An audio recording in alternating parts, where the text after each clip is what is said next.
l'éternel l'appelle sur le micro. Amen. Amen. Amen, amen, Amen. amen. Amen. Tika nzambe azwa lokumu. Amen. Te lokumu eza ya ye. Ye pe moto asangisi biso lelo. C'est lui qui nous a bénis aujourd'hui. Ye moto apesi biso pema na ngomba oyo lisusu. Et c'est lui qui nous donne le souffle de vie en ce ezalaki na bayembe ebele balekaki biso na bosanto mekolo akamati bango. Il y avait des justes qui nous dépassaient dans la sainteté, mais Dieu a pris leurs âmes. Eleki bango leloko te. Nous les dépassons en rien. Nzamba likolo ozwa yo lokumu. Ô Père Céleste, reçois l'honneur. Nzamba likolo ozwa lisusu lokumu. Ô Père Céleste, reçois encore une fois l'honneur. Po lokumu eza ya yo.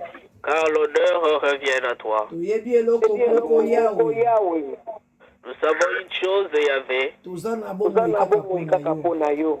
Nous sommes en vie que pour toi. Soki mpona bandeko botoleka. Et si c'était pour nos familles, nous l'avons déjà passé. Si c'était la famille, on est déjà passé. Et nous abandonnons cet instant entre tes mains. Il est écrit déclare qu'aucun homme ne connaît Dieu. Cet esprit de Dieu, tu connais les pensées de Père. Parle-nous les pensées de Dieu. Alléluia. Comme l'a déclaré Moïse. Éternel, révèle-moi tes pensées.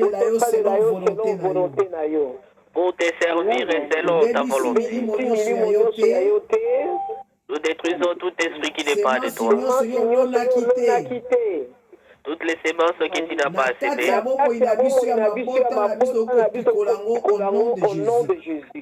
Dans nos vies, dans nos familles, nous les arrachons au nom de Jésus. Éternel, reçois l'honneur et la gloire. Au nom de ton Fils Jésus. Alléluia.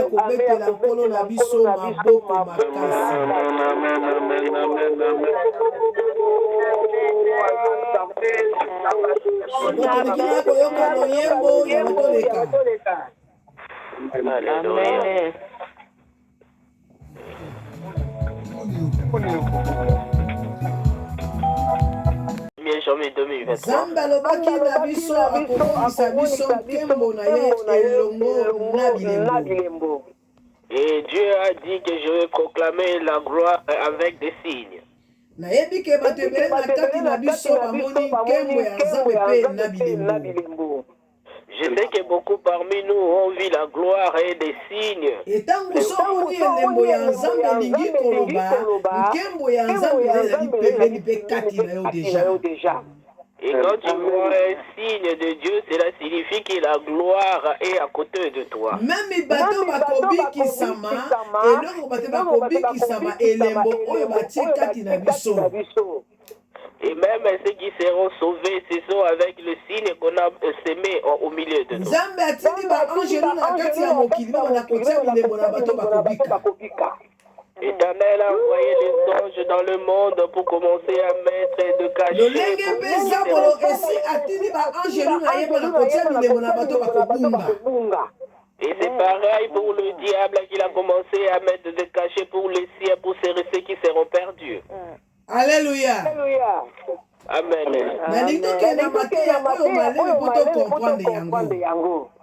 Je vais aller tout doucement avec cet enseignement pour que tout le monde Nous arrivons en fin de l'année 2023.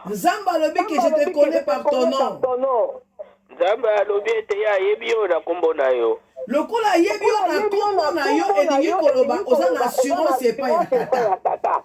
Et comme il te connaît par ton nom, cela signifie que tu as l'assurance auprès du Père. Ozala mutu ya mabe moto ya malamu ntango ayebi yo elingi koloba Nzambe alingi akota na vie na yo changement loba amen ya bien.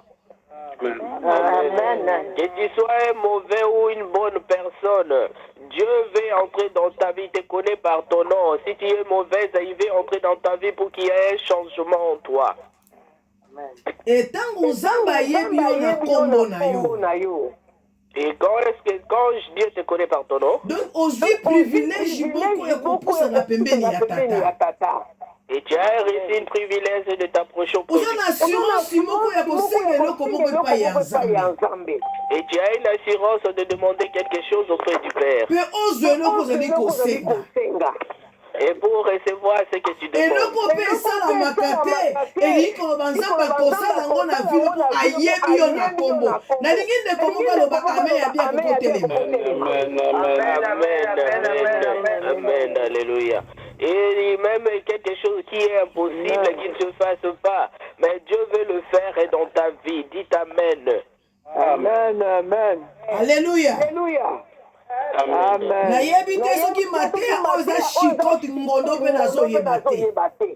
Et je ne sais pas si cet enseignement est comme un fouet, je ne sais pas. parce que baame ya bato ekangami mpela nde batie bakole na monoko. Et quand les amens sont fermés comme si on avait bouché les... me mpo ndimango ke ngai nzambe ayebi ngai na kombo akosala na vi na ngai makambo oyo asala na bato mosusu epai na ngai akosala yango.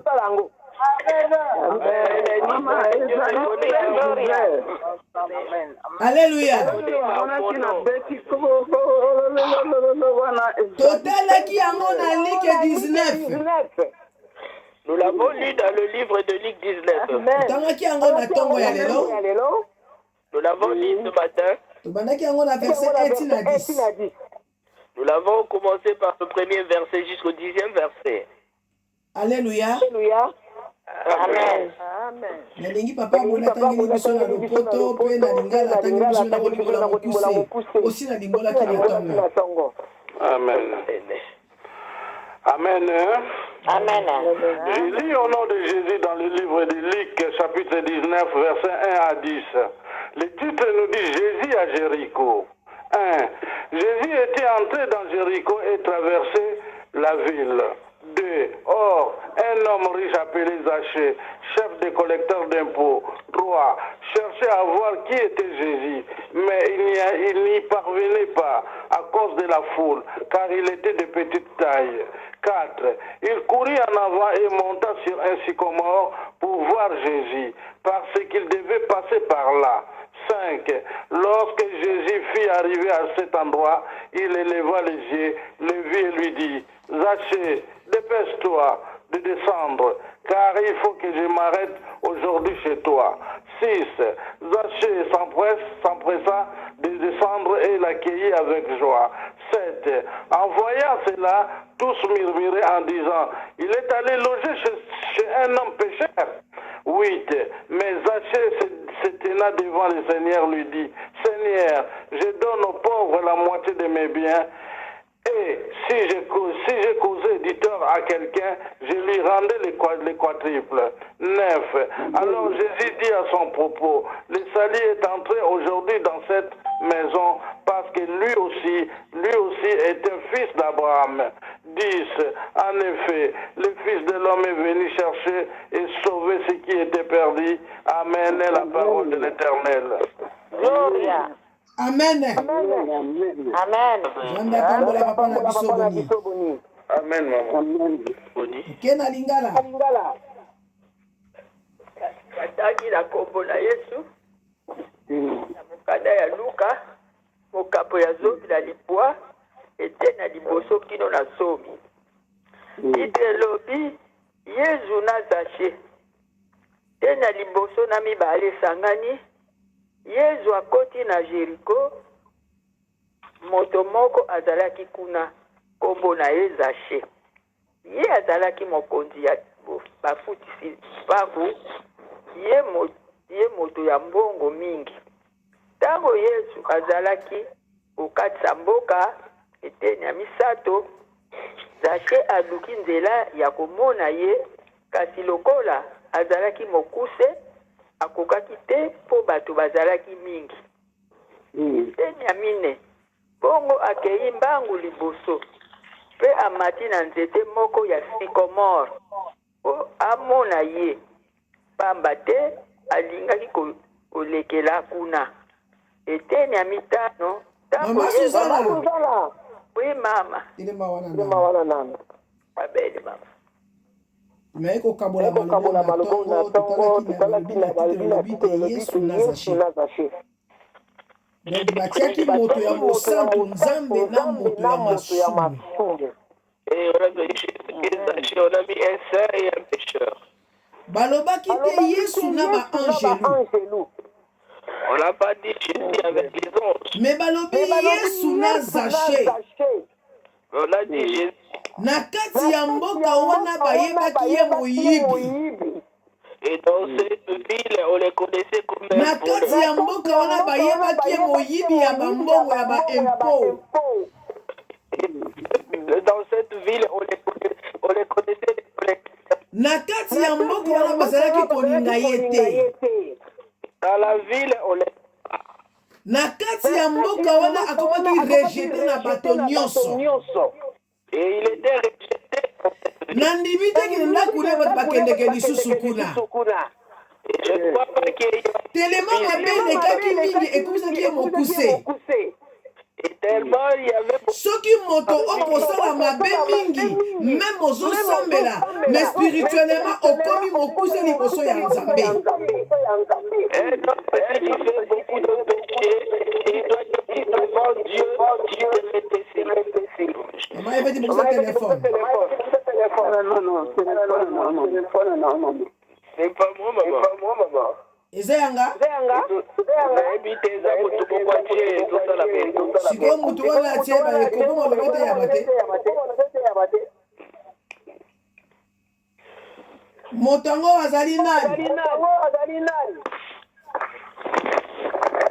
Oyo alingi atia tembe na makambo oyo Nzambe azoloba. Alléluia. Amen. Tozali? Amen. Tubongami nani? Alle Teilnehmer sind stumm geschaltet und können die Stummschaltung selbst aufheben. Amen. Ok. Makomi elobi na kati ya mboka wana ezalaki na moto moko na kati ya Jéricho, moto moko kombo na ye Zaché. Et dans cette ville de Jéricho, il y avait un homme qui s'est nommé Zaché. Azalaki na mbongo mingi mofutisi ya mpaku. On dit qu'il avait beaucoup d'argent, c'était un collecteur d'impôts. Ye azalaki kopanse na makanisi na ye.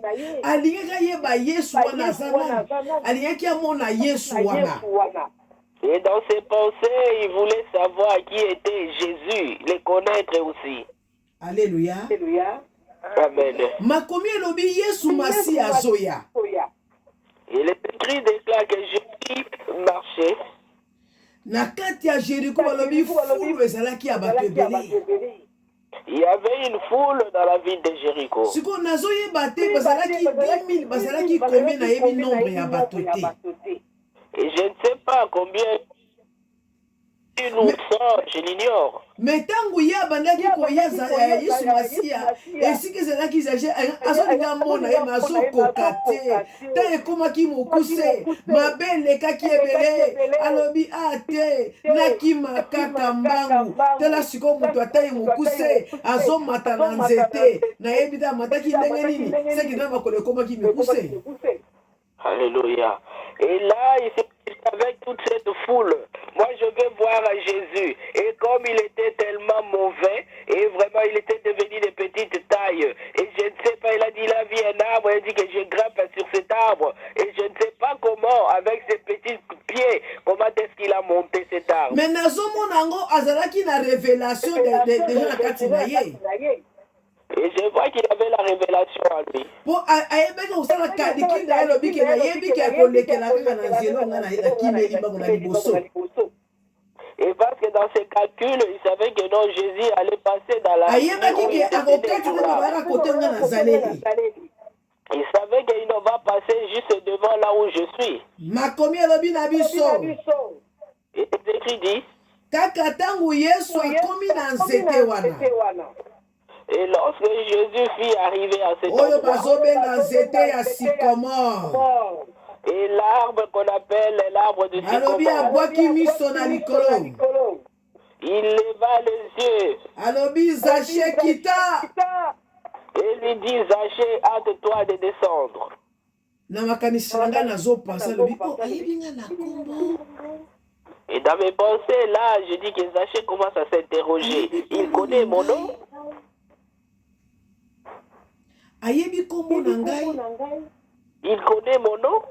balobi akiti mbangu mbala moko azwi esengo Il est descendu vite de ngai l'arbre. mutu babwaka nga na ville Et moi qui ai été... ngai mutu nakoma rejet na kati ya ville oyo barejeta ngai Et moi qui ai rejeté... me lelo nzambe andimi ngai yamba ngai Et aujourd'hui, Dieu m'a... eza na moto moko bato nyonso babwaka yo Il y a un homme que tout le monde a bato rejeté. nyonso batika yo Et tout le monde t'a abandonné. mpo yo osala masumu oyo batindika yo na lifelo de okuta na lifelo deja Et parce que tu as péché, on t'a déjà poussé vers l'enfer.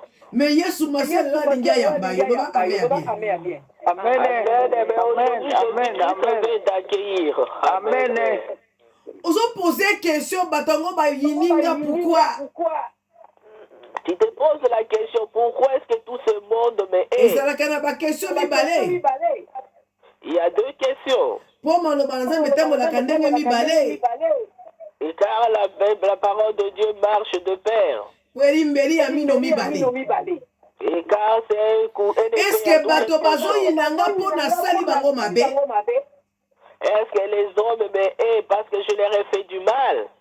ou bien bato bazoyina ngai mpo nasali volonté ya nzambe Ou les hommes me haient parce que j'ai accompli la volonté du Père? tokozwa Amen. réponse nsima Tu auras la réponse plus tard. me mama ya likambo ezali Et la chose la plus importante est ozala mosantu oyo olingaka nzambe mingi et que tu sois un saint qui aime beaucoup Dieu. nzambe alobi ayebi yo na kombo Et Dieu te dit qu'il te connaît. ozala moyibi alobi ayebi yo na Tu sois kombo un voleur. Il te connaît par ton nom. ozala ndoki mutu ya soloka mutu ya baloge okota na baloge alobi ayebi yo na kombo Et que tu sois un sorcier ou soit quelqu'un qui est dans l'occultisme, dis-toi que Dieu te connaît par ton nom.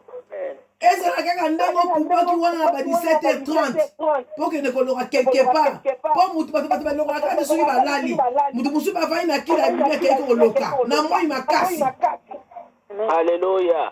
Même quand tu as pris tes ailes pour aller ensorceler vers 17h30, Dieu te connaît. Parce qu'il y en a d'autres qui ne vont même pas faire du mal, s'envoler ensorceler pendant la nuit quand il dort. Même quand il est là, il a soupi dans son fauteuil. Il est déjà parti pour aller faire du mal. mutu mosusu oyo ndenge ovandi na ye bisika moko bokoti na kosolola me azoloka yo kaka na miso azoloka yo Il y en a d'autres personnes, vous êtes là en train de bavarder, mais en te regardant dans les yeux, là il commence à aza konvute yo mbala moko il t'envoûte directement. soki nzambe afongoli yo miso komona ye makambo azosala Et si tu t'ouvres les yeux, tu verras ce qu'il est en train de faire. Amen. alleluya Amen. sikoyo tokende na sisi mama amen. Natangi na kombo na Yesu eteni ya motoba Zache akiti noki mpe ayambi ye na esengo. Teni ya sambo bato nyonso oyo bazalaki komona makambo wana bakomi koyimayima balobi moto oyo ake kolala na ndako ya moto ya masumu. Eteni ya mwambi kasi Zache alobi na mokonzi tala nakokabola biloko na ngai na katikati nakopesa ndambu mosusu na bato bakelela mpe soki nayibaki moto na mayele nakozongisela ye mbala mine. Teni ya libwa Yesu azongiseli ye lelo obiki na bato na yo pamba te yo mpe ozali moto ya libota ya Abraham. pene ya zomi ya solo mwana ya moto aye koluka mpe kobikisa bato oyo babungi. Amen. Maloba na Nzambe. Amen. Alléluia. Amen. Amen. Akomela bina biso boye.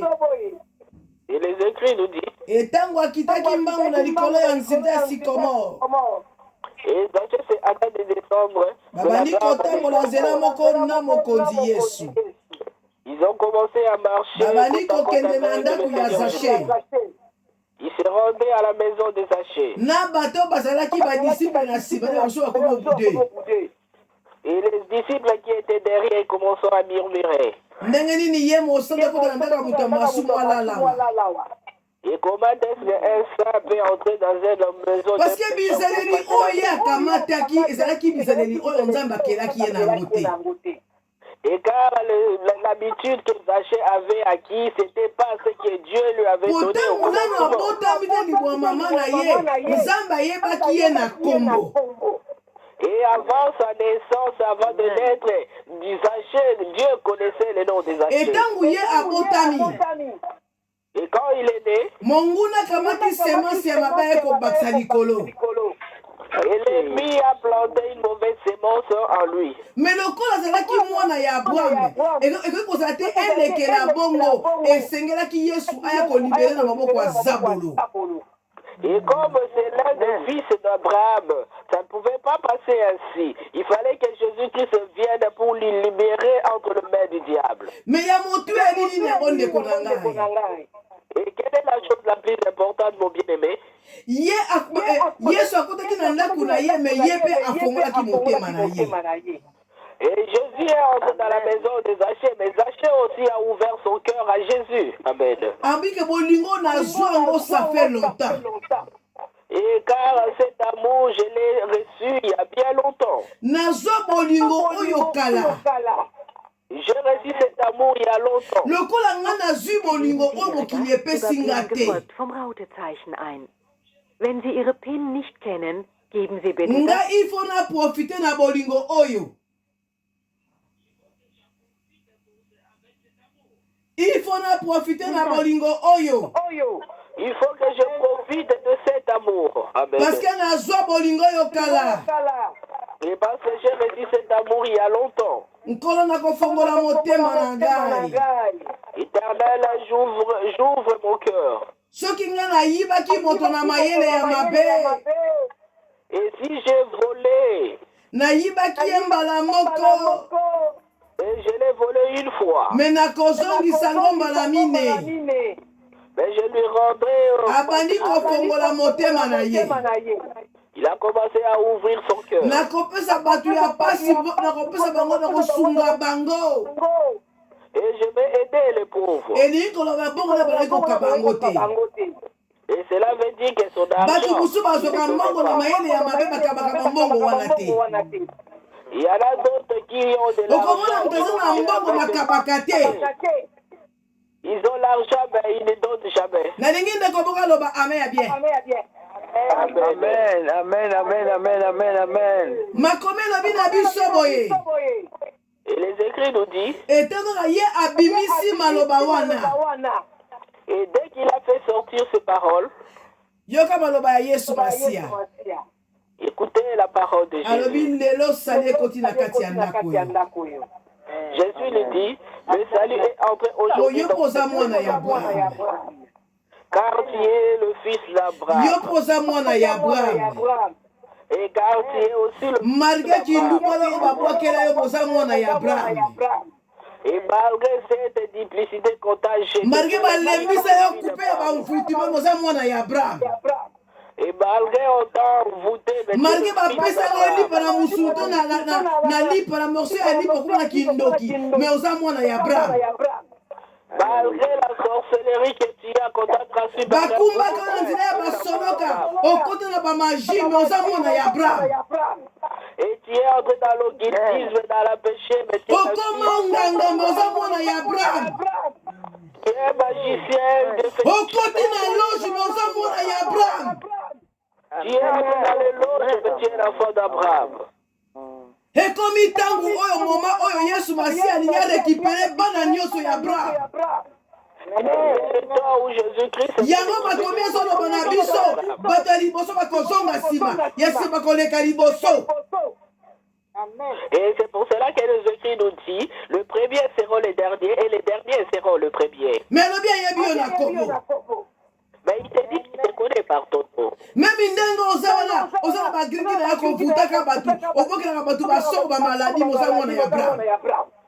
même avec tes grilles là où tu es là, tu jettes des sorts pour l'entreprendre. Mais dis-toi que tu es le fils d'Abraham. Tu es le fils d'Abraham. Ouvre ton cœur.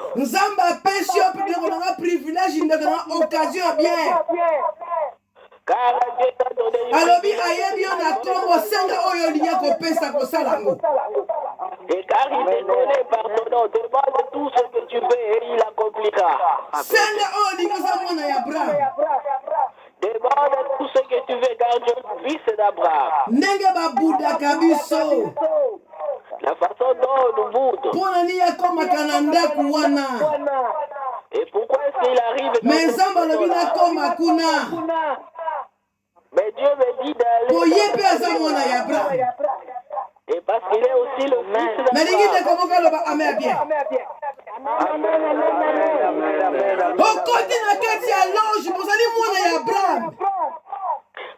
es entré dans le loge, tu es le fils d'Abraham. Car Dieu car c'est le don. Et c'est le bon pour toi. Alléluia. Amen. Et car le fils d'Abraham ne peut pas prêter deux chemins. Ceux qui ont na Yesu Masia okotika na vie à Kalaté. Et quand tu croises Jésus-Christ sur ta route, tu vas marcher dans la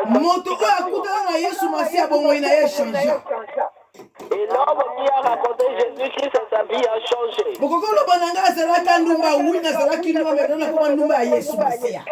Amen. Tu peux me dire que l'autre était une prostituée? Oui, je l'accepte, mais aujourd'hui je suis la prostituée. Amen.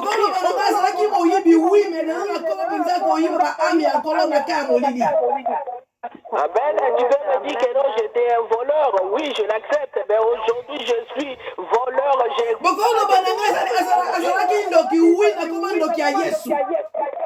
Et tu peux me dire que tu étais sorcier. Aujourd'hui je suis le sorcier du Christ. L'enfant de Dieu abandonne les anciens mois.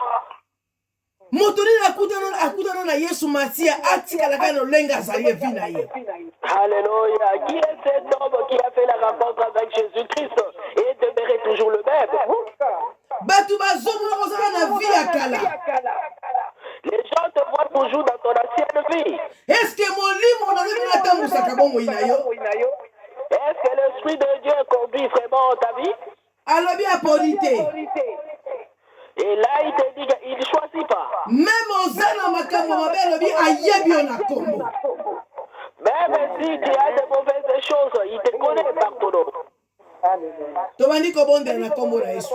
Tolobi to comprendre ngo soki nzamba yebi moto na kombo eliwa moto wana aza azu privilège boko liboso na nkolo.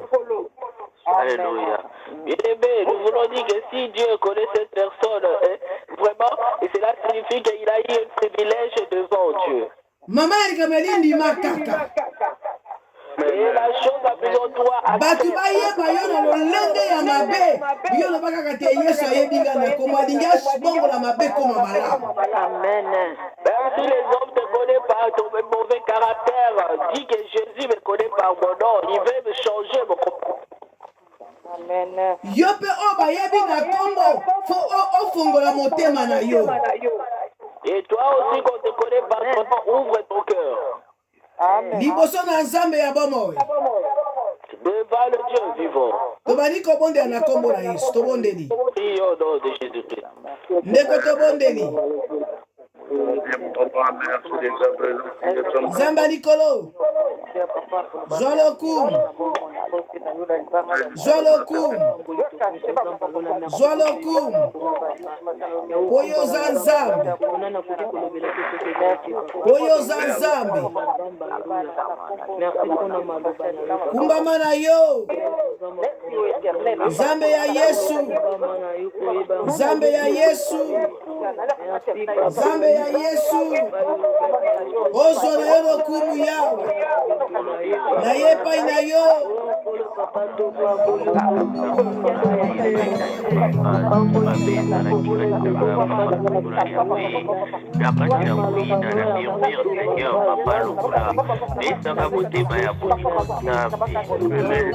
Zambe kumbama.